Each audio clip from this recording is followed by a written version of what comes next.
Welcome to the Slop Farm. Enjoy the video. You start by preparing the device. Make sure the screen is unlocked and you have any important settings backed up because you will change system flags.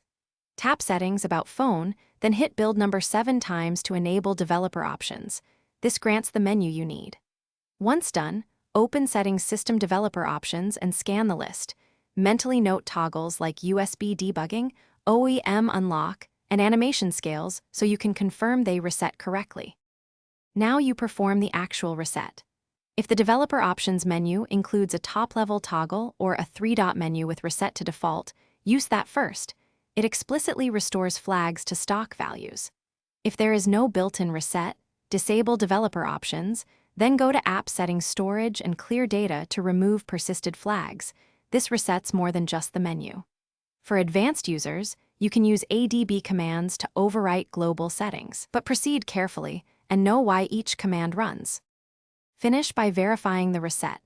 Reopen developer options and check that USB debugging, animation scales, OEM unlock, and other flags are at default positions. Make sure to re-enable only the features you actually need.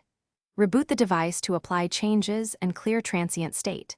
If something goes wrong, revoke USB debugging authorizations or clear the settings app data to force a fresh configuration.